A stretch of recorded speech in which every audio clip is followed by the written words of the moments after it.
Before we begin today's story, make sure to subscribe so you don't miss any of our upcoming BL and GL stories filled with emotion and love.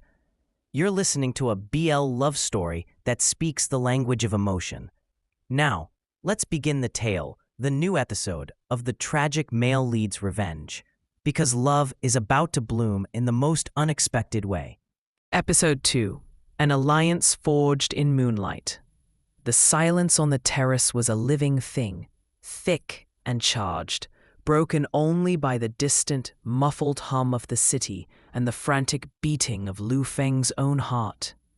He walked to the stone balustrade, placing his hands on the cool surface, needing its solidity to ground him.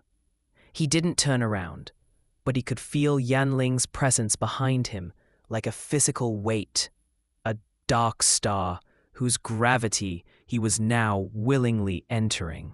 He heard the soft click of the terrace door closing, a sound that felt unnaturally loud in the quiet. Yanling had followed him. He had actually followed him. In his previous life, this scenario would have been a prelude to a confrontation, a battle of barbs and threats disguised as polite conversation. Now, it was something else entirely. A negotiation between two ghosts who knew how the play ended. "What game are you playing, Lu Feng?" Yanling's voice was low, wary. It lacked its usual cutting edge. Instead, it was measured, probing. He came to stand beside Lu Feng, not too close, but near enough that Lu Feng could feel the heat radiating from his body, could catch the faint, clean scent of his cologne, bergamot and sandalwood, a surprisingly refined choice for a supposed brute. Lu Feng risked a glance at him. The man's profile was sharp against the city lights, his jaw tight. He was staring straight ahead, but his entire body was coiled with a tense alertness, as if expecting a trap. "No game," Lu Feng replied, his voice softer than he intended. He looked back at the glittering skyline. "I just realized the air inside was toxic." A short, harsh sound escaped Yanling, almost a laugh, but devoid of humor. "You've never found my presence anything but toxic before." The words were an accusation, and a painfully accurate one. Lu Feng swallowed, the memory of 100 past rejections, of flinching away, of letting Li Shen rescue him, burning with fresh shame. He had been so blind. "People can be wrong about a great many things," Lu Feng said carefully, choosing each word like a step on a frozen lake. "They can be misled. They can misjudge." He felt Yanling turn his head, that intense dark gaze boring into the side of his face. The attention was so focused it was almost a physical touch. "Misjudge?" Yanling repeated, the word dripping with skepticism. "You have always judged me very clearly, Lu Feng. The villain, the monster, the man who would do anything to crush your family's legacy." He took a half step closer, his voice dropping to a dangerous whisper. "Was your judgment not correct?" This was the moment, the precipice. He could step back, fall into the old script, confirm Yanling's bitter expectations, and seal both their fates once more. Or he could jump. Lu Feng finally turned to face him fully. He met that obsidian gaze, allowing his own mask of cool composure to slip, just enough to let the raw, weary truth show through. "No," Lu Feng said, his voice barely above a whisper. "It wasn't. I've recently come to understand that the most dangerous monsters are not the ones who stand in the open, challenging you. They are the ones who stand beside you, smiling, while they slide a knife between your ribs." The change in Yanling's expression was instantaneous and profound. The wary suspicion didn't vanish, but it was joined by a flash of sheer, unadulterated shock. His lips parted slightly. For a long moment, he simply stared, as if Lu Feng had started speaking in a forgotten language. "What are you saying?" Yan Ling's voice was rough, stripped of its usual imposing authority. "I'm saying that Li Shen and Bai Qingqing are not who they appear to be." Lu Feng held his gaze, pouring every ounce of his sincerity into his own. "I'm saying that they have been playing us. Both of us." He saw the denial, the immediate rejection of the idea, flash in Yan Ling's eyes. The conditioning ran deep. Li Shen, the humble, loyal friend. Bai Qingqing, the innocent, cherished lover. The narrative was airtight. "Why would you say this?" Yan Ling's tone was guarded again, his walls slamming back up. "Is this some new scheme of his? A way to pit us against each other more effectively?" "It's the opposite," Lu Feng insisted, his frustration beginning to bleed through. How could he make him see? He couldn't just blurt out, "I know because I read the novel of our lives, and you killed me, and we both died for their profit." "They need us to be against each other, Yan Ling. Our conflict is the engine of their rise. Don't you see?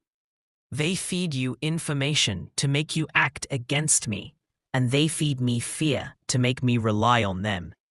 We are two stallions they are steering into a collision, and they plan to pick through the wreckage."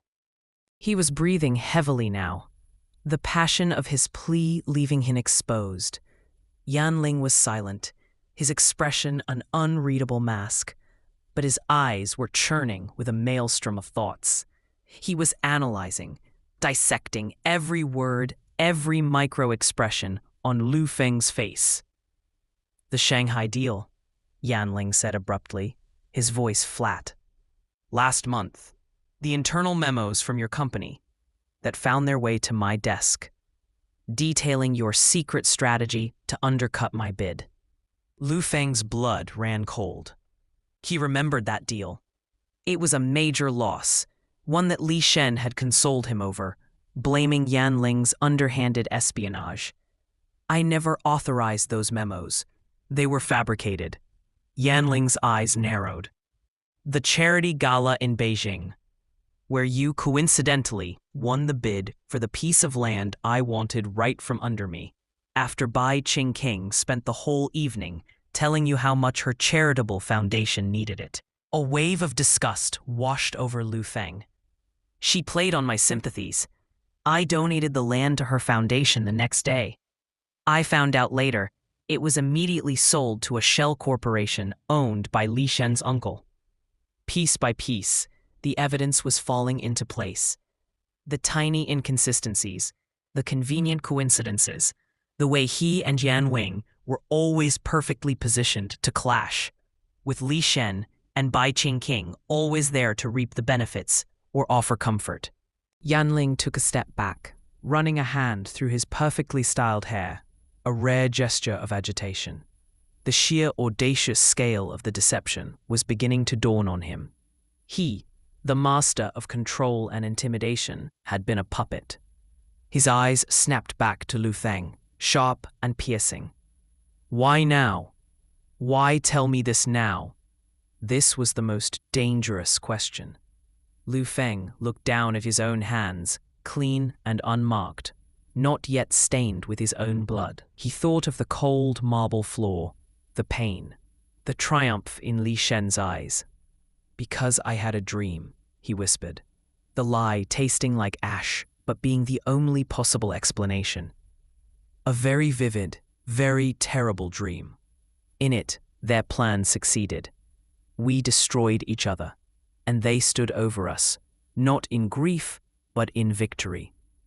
He looked up and let Yan Ling see the genuine, soul-deep horror that the memory invoked. He let him see the shadow of death in his eyes. For a long, suspended moment, they just looked at each other, the ambitious young master and the ruthless tyrant, bound by a shared secret and a shared doom.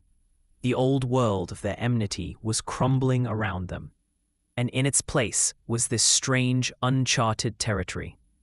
Yanling's gaze was no longer just suspicious or shocked. It was captivated. He was looking at Lu Feng as if seeing him for the very first time, not as an obstacle or an object of obsession, but as an equal, a potential ally. Slowly, deliberately, Yanling closed the distance between them. He didn't touch him, but he stood close enough that Lu Feng had to tilt his head up slightly to maintain eye contact. "If what you say is true," Yanling murmured, his voice a low, intimate rumble that vibrated in the space between them, "then they are a threat to us both, a common enemy." Lu Feng's heart hammered against his ribs. "Yes, and you are proposing a truce?" A flicker of that old Feng character. Dark obsession returned to his eyes, but it was tempered now with something new, calculation, and a dawning, fierce curiosity. "More than a truce," Lu Feng said, his voice gaining strength. He was all in now. "I'm proposing an alliance." The word hung in the air, immense and consequential. Alliance. It was the one thing the novel's plot could never have accounted for. The one variable that could shatter the protagonist's perfect plan. A slow, dangerous smile curved Yangling's lips. It wasn't a kind smile, but it was genuine. It was the smile of a predator who had just found a more interesting hunt. "An alliance," he repeated, tasting the word. His eyes swept over Lu Feng's face, lingering on his lips for a heartbeat too long before meeting his gaze again. "Very well, Lu Feng. You have my attention and my cooperation." He offered his hand. It was not a gesture of friendship, but a seal on a pact, a business agreement between two powerful houses. Hesitating for only a second, Lu Feng reached out and took it.